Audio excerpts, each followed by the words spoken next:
Ma question s'adresse à Monsieur le ministre de l'Intérieur. Monsieur le ministre, le 15 et 22 mars prochain, les Français vont vivre un moment de démocratie très important. Celui de nous renouveler sur tout le territoire les conseils municipaux de chacune de nos villes, de nos communes, de nos villages. Cette période électorale approchant, de nombreux maires indépendants, sans étiquette et non inscrits, m'ont interpellé quant à la nuance politique qui leur sera attribuée par l'administration.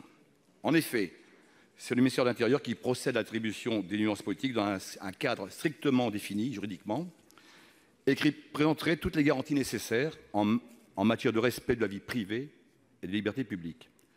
Ainsi, la délibération de la CNIL du 19 décembre 2013, qui a remplacé l'ancien décret du 30 août 2001 portant création au ministère de l'Intérieur d'un fichier des élus et des candidats aux élections au suffrage universel, a confirmé tout l'intérêt de l'attribution de ces nuances. Lors du dépôt de candidature, le candidat déclare s'il se présente avec une étiquette politique et il peut se déclarer sans étiquette ou indépendant. Ce sont alors les préfets, sans vouloir remettre en cause leur don de discernement, qui attribuent la nuance sur des critères suivants: connaissance historique des candidats, programme du candidat, investiture ou soutien reçu. Pour les communes de 1000 habitants et plus avant le scrutin, pour les communes de moins de 1000 habitants après l'élection du maire.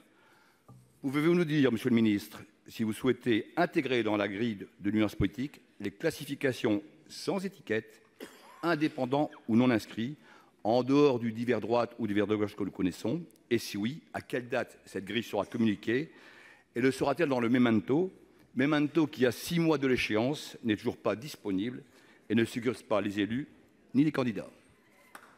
Pour vous répondre, la parole est à Monsieur le ministre de l'Intérieur, Monsieur Castaner. Merci, Monsieur le Président, Mesdames, Messieurs les sénateurs, Monsieur le sénateur Wattebled. D'abord, je voudrais vous rassurer sur le memento. Comme l'usage le veut, les services du ministère de l'Intérieur sont en train de l'affiner pour qu'il soit au mieux parfait et qu'il puisse être mis à disposition dans le délai de 6 mois. Donc dans les semaines qui viennent, dans les jours qui viennent, il sera communiqué, il sera disponible. Vous m'interrogez plus globalement sur cette question d'attribution politique. Je dis d'attribution politique parce que c'est une fonction ancienne qui remonte à la Troisième République, parce que depuis la Troisième République, on a voulu avoir un suivi, non pas d'identification de tel ou tel maire, mais en réalité un suivi du mouvement politique que notre pays connaissait. Et c'est vrai que cela a permis de faire en sorte qu'on ait un système d'information élection qui puisse identifier les appartenances politiques. Et pourtant, vous le savez effectivement, et vous l'avez dit, ce n'est pas forcément simple. Parce que beaucoup de citoyens s'engagent en politique, comme beaucoup de politiques sont aussi et avant tout des citoyens, et que du coup, vouloir rentrer dans le cadre d'une étiquette n'est pas toujours un exercice facile. La CNIL, dans la préparation du décret de 2014 qui a organisé cela, a effectivement prévu expressément que l'on demande aux candidats qui déposent la liste et la structure administrative pour les municipales, sous-préfectures ou préfectures qui reçoit les candidatures, interroge le candidat pour qu'il précise dans quelle catégorie politique il entend être inscrit. Mais effectivement, il y a la possibilité pour le préfet, si le candidat ne le souhaite pas, de rechercher un certain nombre d'éléments, et vous les avez cités, qui permettent de donner une attribution politique. Et nous savons tous, ici, en particulier au Sénat, que pour les plus petites communes, ce système n'est pas forcément adapté.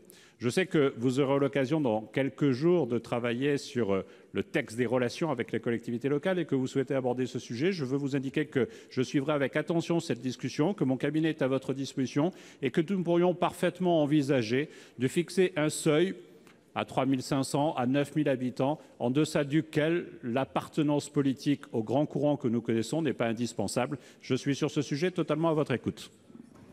Monsieur Wattebled, il vous reste 9 secondes. Et 9 secondes, vous, hein? Oh, je pourrais dire que c'est mon anniversaire quand même, j'aurais 3 secondes de plus. Non, simplement, peu importe si 3 500 ou 5 000, il y a des gens qui s'engagent dans des livres d'intérêt communaux et qui veulent être sans étiquette. Voilà, et on les met dans une case, et après dans leur liste, ils ont des gens qui sont d'appartenances différentes, donc ça pose problème. Voilà ce que je voulais vous dire. Merci. La parole est à notre